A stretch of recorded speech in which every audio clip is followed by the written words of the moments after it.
2부 때는 아이들 이렇게 함께 좀 축복해 주는 시간을 갖도록 하겠습니다.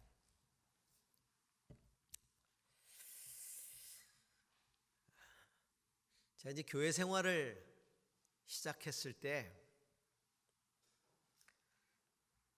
참 은혜롭고 가슴 떨렸던 시간이 성가대 찬양을 듣는 시간이었습니다.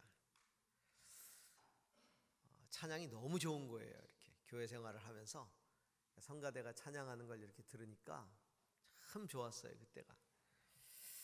그래서 이제 교회 생활에 익숙해지자마자 성가대 봉사를 시작했습니다. 근데 이상하게 이제 성가대를 할 때 평상시에는 잘하는데 꼭 이제 예배 시간에 솔리스트를 시키는 적이 있었어요. 노래를 한다고 한번 이제 그 솔로로 나오는 부분을 한번 좀 하라고. 그래서 예배 시간에 그렇게 솔리스트로 이렇게 딱 2번인가를 제가 제 기억에 했는데 꼭 틀려요. 그 솔리스트를 할 때마다 틀렸어요. 그래서 2번 다 제 기억에, 제 인생 기억에 성가대 하면서 솔로 부분을 했던 적이 2번 했었는데 2번 다 틀렸어요.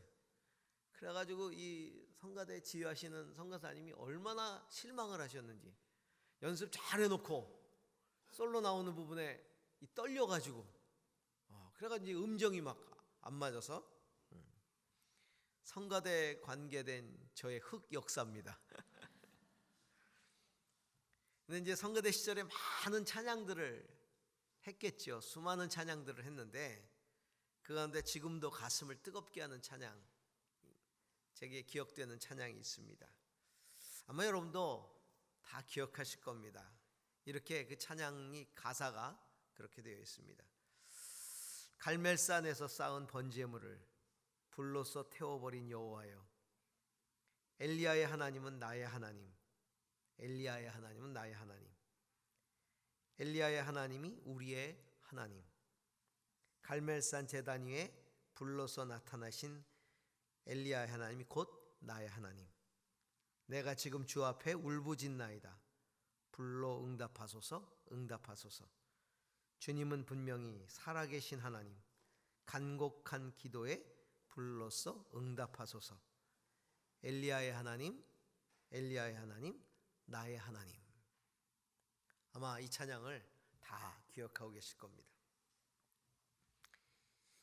이 갈멜산 제단 위에 불로 응답하셨던 그 하나님이 나의 하나님이라는 가사를 부를 때 정말 머리가 서는 느낌이었어요.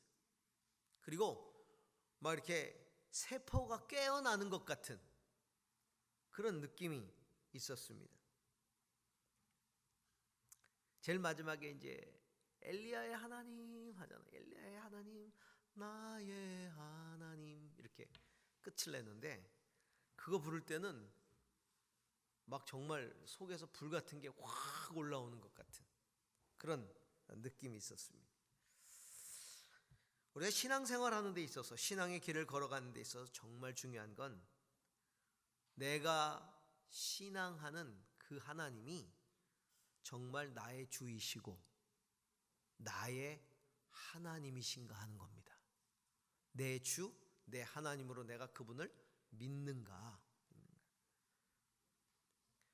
우리가 지난주 묵상한 것처럼 하나님은 이스라엘과 언약을 맺으시기 원하시죠.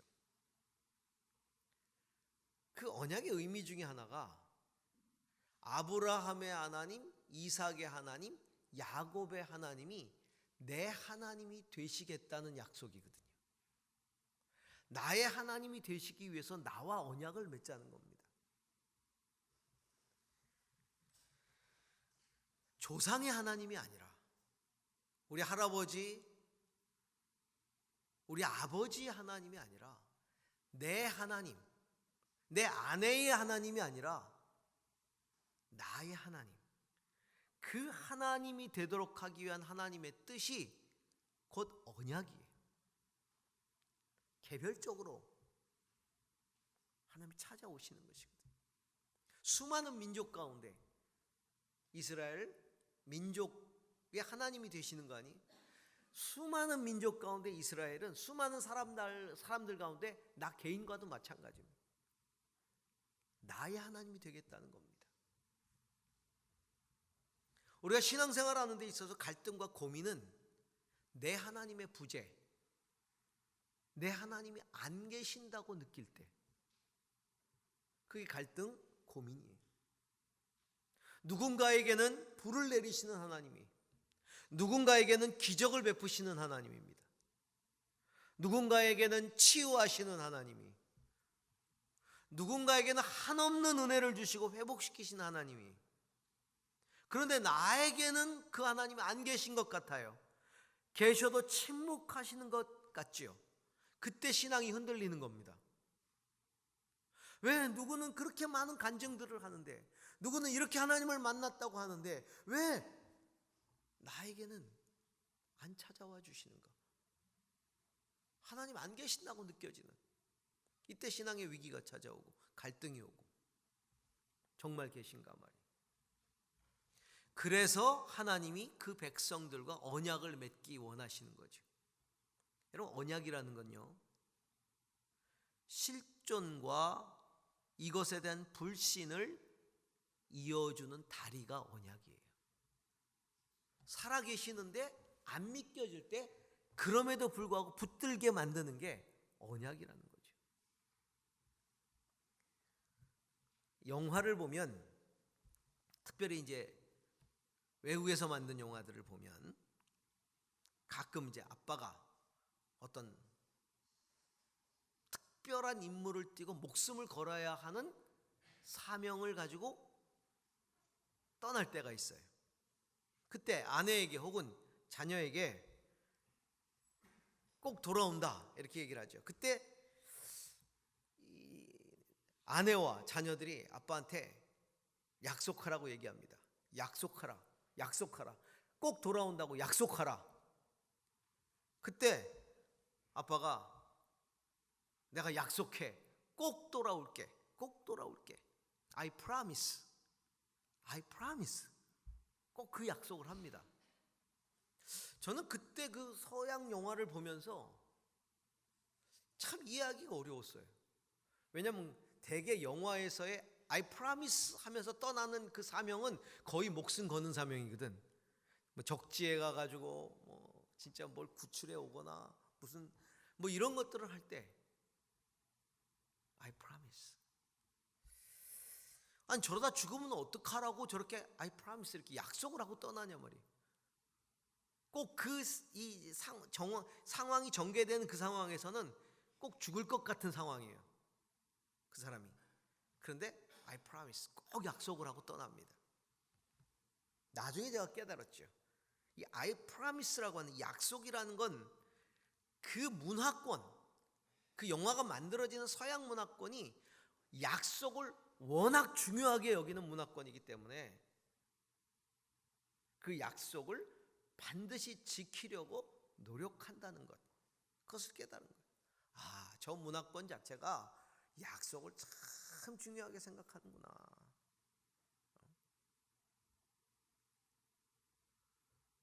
그 선교사님들 얘기를 들어보면 선교지에 어떤 선교지에 나가면 언제 만날까 그러면 약속을 안 한대요. 점심때쯤 이렇게 얘기한다는, 점심때쯤.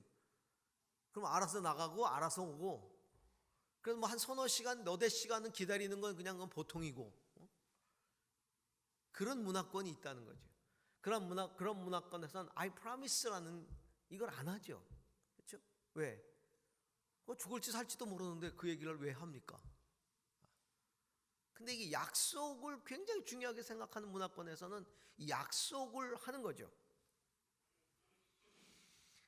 그 약속이 바로 신뢰를 가져다 준다는 거예요.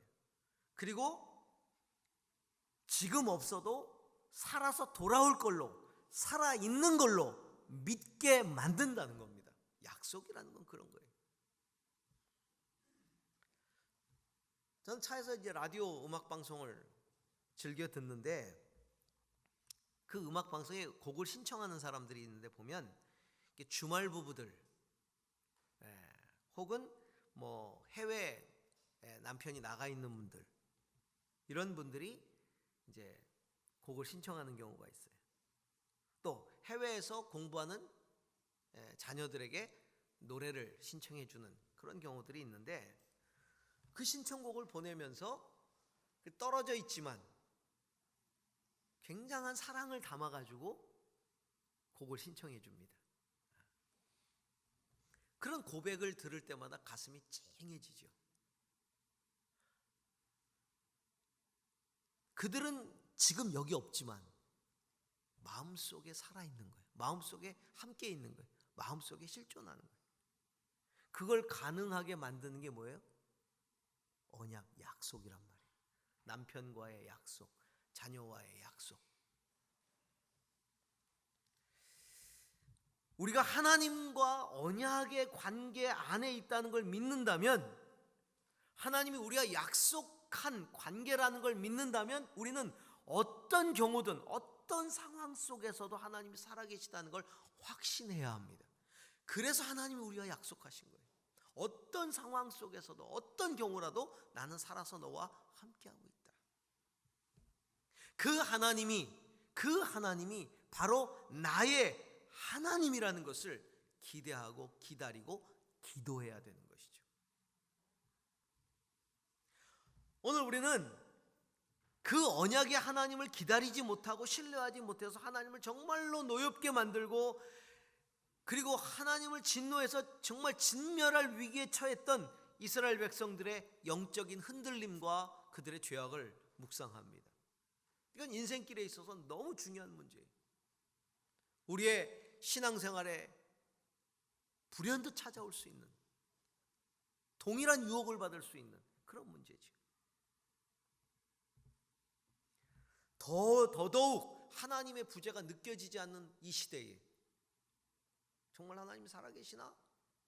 이 하나님이 계시다는 게, 하나님이 살아계시다는 게 느껴지지 않는, 하나님 정말 안 계시는 것 같은 그것이 느껴지는 이 시대를 살아가는 우리 성도들이 겪어내고 이겨내야 하는 그 하나님의 부재의 두려움, 위기를 극복해주는 교훈이 되는 내용이,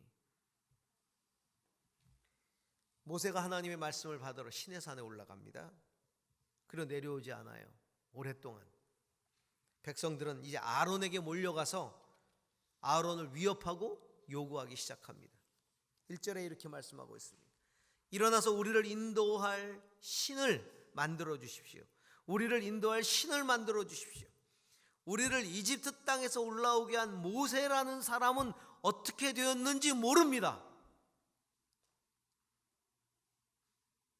그들은 자신들의 신을 만들어 달라고 요구합니다. 모세가 보이지 않으니까 신을 의심하는 거예요. 그들에게 언약의 하나님은 내 하나님이 아니라 모세의 하나님인 거예요. 모세의 하나님. 모세의 하나님이니까 모세가 안 보이니까 신도 안 보이는 거예요.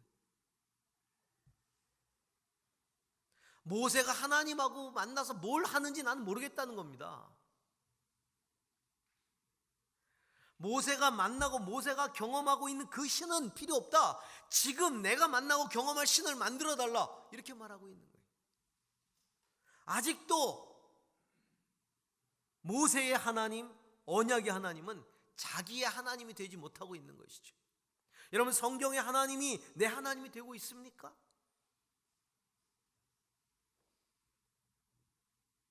그들은 그 신의 부재를 비신앙적인 방법으로 극복하려고 했죠. 이게 하나님을 분노케 만든 겁니다. 하나님은 모세에게 당신의 분노를 쏟아 부으시면서 이렇게 말씀하시죠. 어서 내려가 봐라. 네가 이집트 땅에서 이끌어낸 너의 백성이 타락했다. 하나님은 어서 내려가라. 네가 이끌어낸 네 백성이 타락했다. 이렇게 말하고 있어요. 하나님이 이끌어내셨잖아요. 하나님의 백성이잖아요. 언약까지 맺었잖아요. 근데 하나님 모세를 향해서 네가 이끌어낸 네 백성이 타락했으니까 네가 내려가 봐. 이렇게 말씀하고 있는 거예요.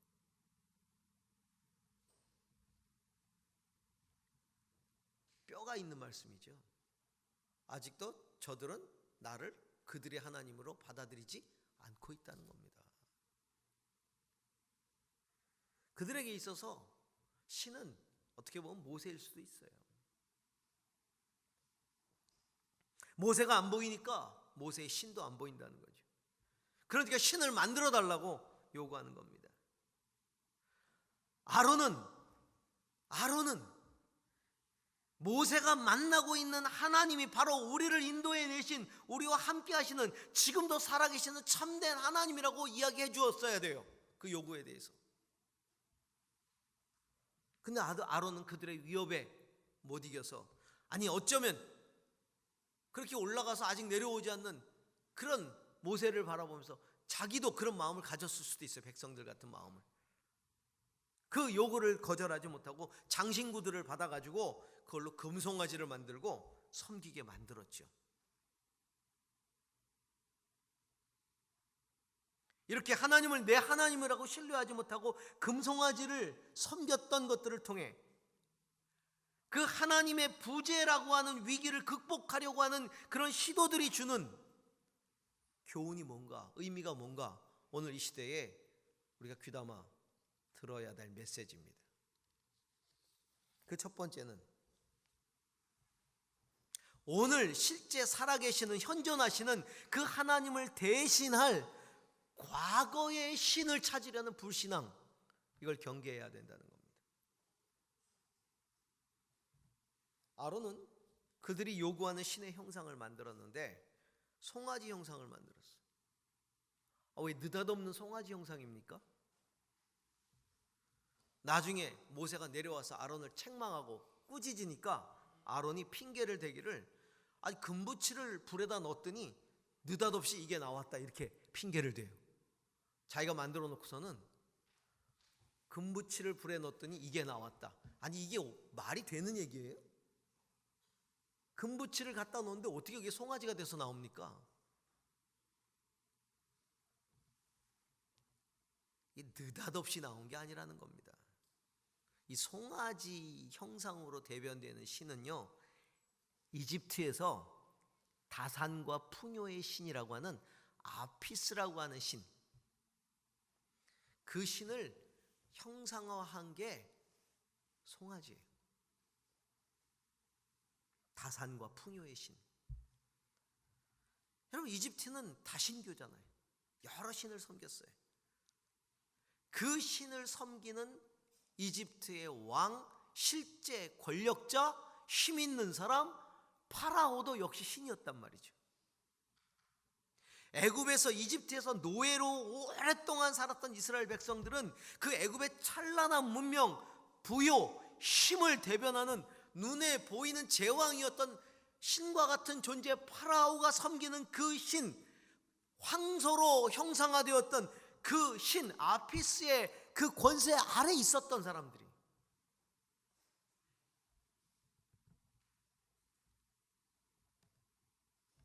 지금 모세는 살아계시는 진짜 신, 창조주 하나님, 언약의 하나님, 그와 함께 은밀하게 그 말씀을 받으면서 그 백성들이 지켜야 될 그 계율을 받고 있는 그동안 백성들은 눈에 보이는 세상의 안위와 기쁨을 보장해주는 과거에 그들이 보았던 눈에 보이는 신을 불러내고 있는 거죠.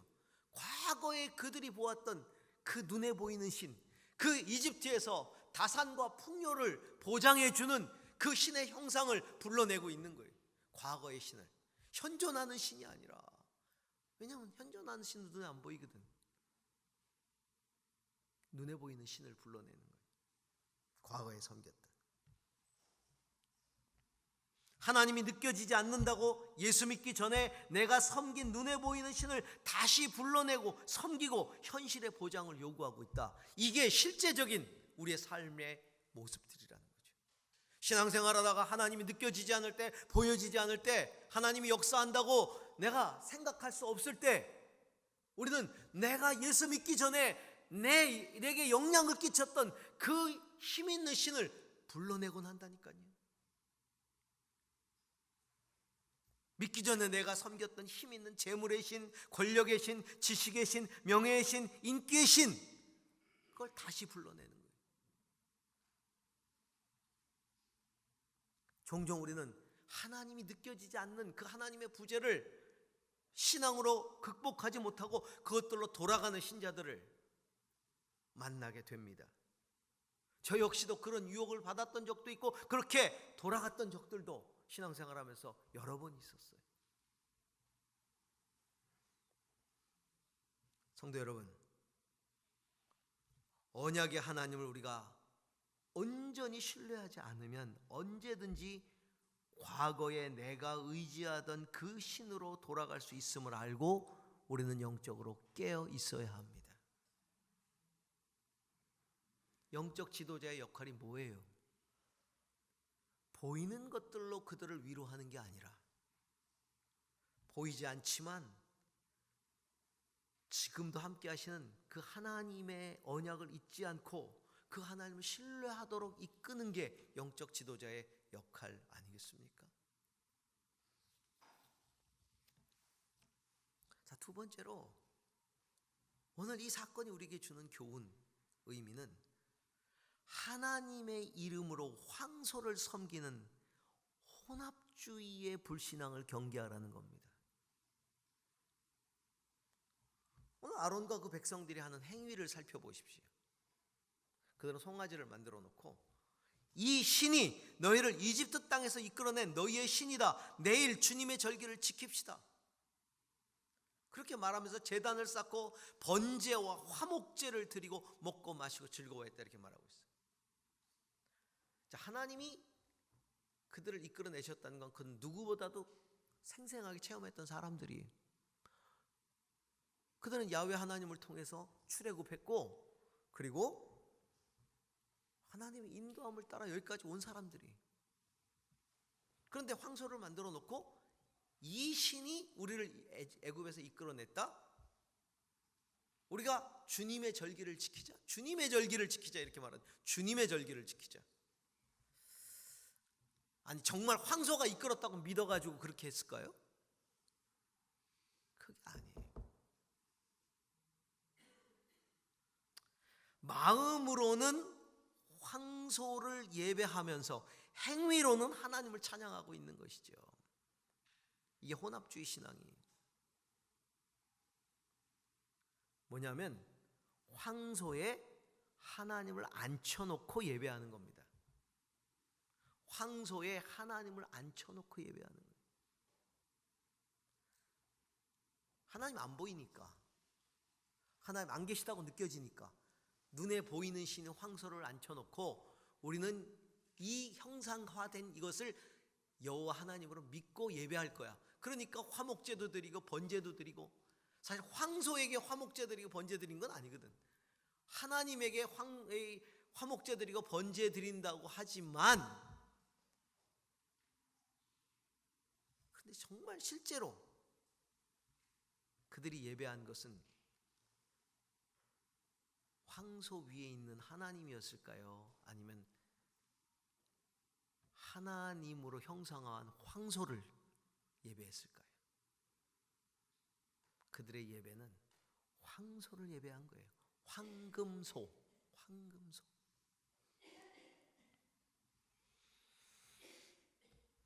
돈 위에다가 하나님을 앉혀놓고, 권력 위에다 하나님을 앉혀놓고, 명예 위에다 하나님 앉혀놓고, 지식 위에다 하나님 앉혀놓고, 인기 위에다 하나님 앉혀놓고, 그리고 예배하는 거예요. 하나님 예배한다고. 하나님 예배하는 것 같지만 실제적으로는 황소를 예배하고 있는 거예요. 하나님을 핑계로 딴 걸 예배하고 있는 거죠. 이게 기복주의요, 이게 세속주의인 겁니다. 그럼 기복이 나쁜 게 아니에요. 복을 기원하는 건 당연한 거고 이건 신앙이에요. 기복주의라는 게 나쁜 거예요. 그것은 그 황소를 예배하는 거예요. 여호와의 이름으로. 이게 기복주의예요. 복만을 구하는 거죠. 복만.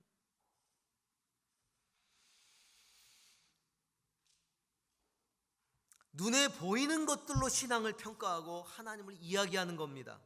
이게 세속주의예요. 눈에 보이는 것들로 신앙을 평가하고 하나님을 이야기하는 거죠. 어떻게 그 황소를 만들었는지에는 관심이 없어요. 어떻게 돈을 벌었는지, 어떻게 학위를 땄는지, 어떻게 그 권세, 그 높은 자리에 앉게 되었는지, 그것들을 가지고 어떤 인생을 살고 있는지 여기에는 관심이 없다는 거죠. 오직 내가 얻은 것들에만 관심을, 황소, 황금, 황소에만 관심을 갖고 있는 거예요. 그것들을 갖추고 있으면 신앙이 좋은 겁니다. 하나님이 영광 받으시는 거예요. 그렇게 느끼는 신앙이. 그래서 하나님께 영광 돌렸다고 이야기하고, 그렇죠. 돈 많이 벌었으니까 하나님께 영광 돌렸다. 권력을 차지했으니까 하나님께 영광 돌렸다. 공부를 많이 해서 학위를 땄으니까 영광 돌렸다. 그렇게 내가 인기 있으니까 영광 돌렸다. 그렇게 얘기를 하면서 자기들끼리 먹고 마시고 즐거워하고, 이것이 바로 애굽에서 우리를 인도해 내신 신의 축복이다. 이렇게 말하는 거죠.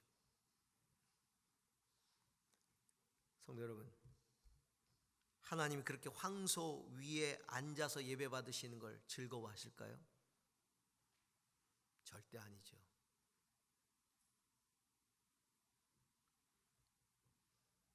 하나님의 진노에 대해서 모세는요, 그 금송아지를 불에 태워버리고 가루가 되기까지 빻아서 물에 타서 온 이스라엘 백성에게 다 먹여버렸어요.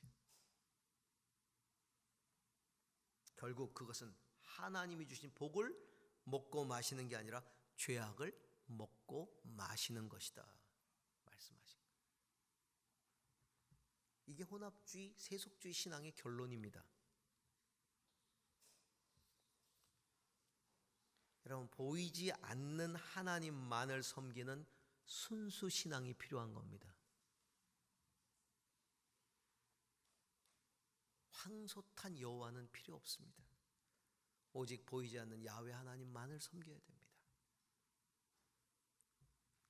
그래서 하나님은 보이지 않는 하나님 외에 다른 신을 내게 있게 하지 말지니라. 눈에 보이는 우상 만들지 말라. 하나님을 눈에 보이는 존재로 형상화하지 말라. 원래가 신은 한 분밖에 없어요. 그렇기 때문에 다른 신을 잊게 만드는 것은 우리들이 하는 거예요. 다른 신을 섬기지 말라 이렇게 말씀하시지 않았습니다. 나 외에 다른 신을 섬기지 말라 이렇게 하지 않았어요.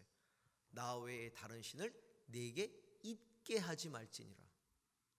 다른 신을 잊게 하는 건 우리들 자신이 하는 일이에요. 우리가 자꾸 이렇게 형상화시키는, 눈에 보이는 황금으로 야훼를 섬기는 거죠.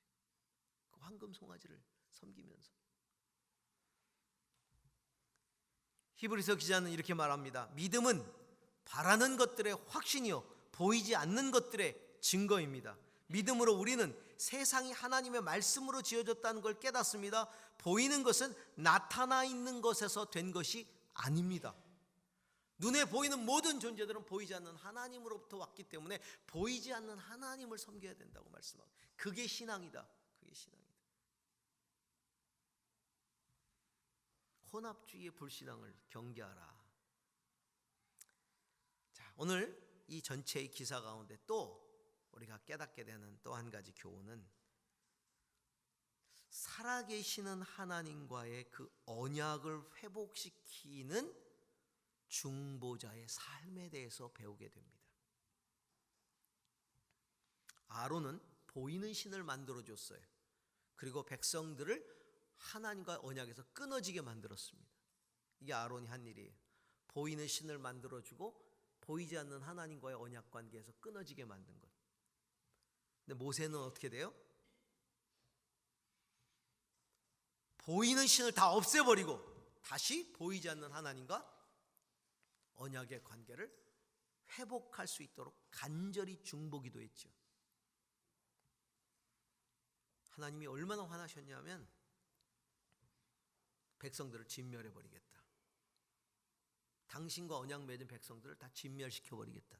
그리고 새로운 언약의 자손을 모세를 통해 새로 만들겠다, 이렇게 말씀하셨어요. 10절에 보니까 이제 너는 나를 말리지 마라. 내가 노하였다. 내가 그들을 쳐서 완전히 없애버리겠다. 그러나 너는 내가 큰 민족으로 만들어주겠다. 새로운 언약의 백성을 만들겠다는 거 아닙니까? 모세는 하나님의 약속을 붙들면서, 하나님 우리 조상들에게 약속하시지 않았습니까? 그 약속을 붙들고 자기의 영원한 생명을 걸고 애원하며 중보기도 합니다. 어떻게 다른 민족들이 하나님께서 자기 백성을 죽이셨다는 소리를 하게 하십니까? 하늘의 별처럼 많은 자손을 주시고 약속의 땅을 주시겠다고 약속하시지 않았습니까? 이 백성이 큰 죄를 지었습니다. 이들의 죄를 용서하여 주십시오. 그렇지 않으시려면 생명책에서 저의 이름도 지워버려 주십시오. 하나님이 이런 모세의 애원을 들으시고 재앙을 거두시죠. 그리고 다시 모세를 불러서 언약의 돌판을 다시 주시고 이스라엘 백성들과 재언약을 하시죠. 하나님이 모세에게 제시한 이 하나님의 제안은 얼마나 매혹적입니까? 그렇지 않아도 골치 아픈 백성들인데,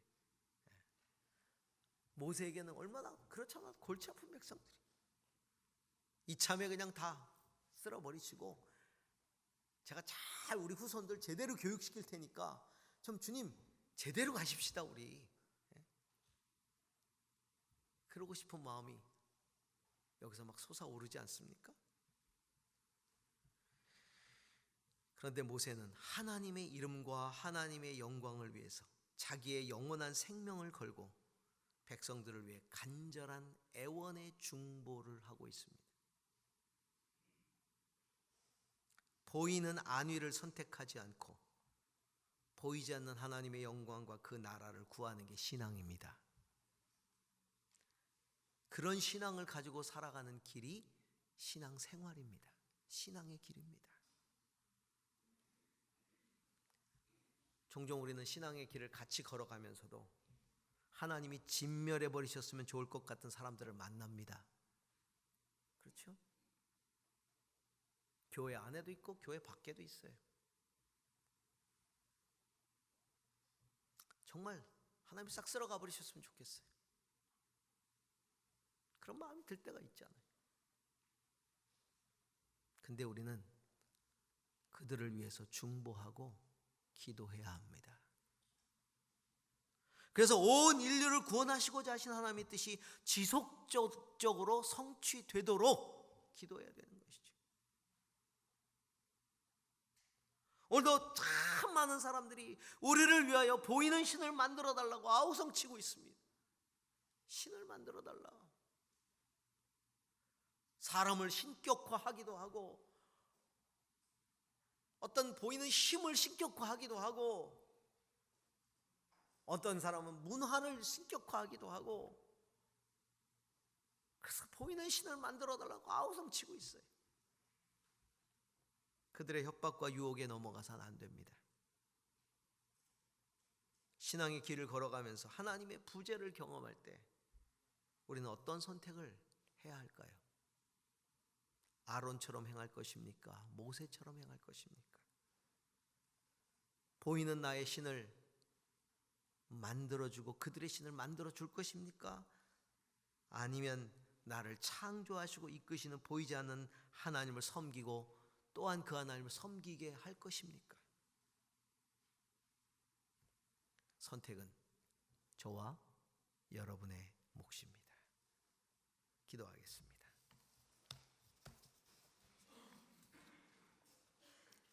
하나님, 신앙의 길을 걸어가면서 하나님이 느껴지지 않고 보이지 않고 두렵고 위기에 빠질 때 내가 어떤 선택을 해야 할까요? 주여, 과거로 돌아가지 않게 하시고 교묘하게 하나님을 섬기지도 않게 하시며 오직 순수한 하나님을 섬기게 하는 이 언약의 하나님을 온전히 붙들고 살아가는 그런 믿음의 삶을 살게 하옵소서. 예수님 이름으로 기도합니다. 아멘.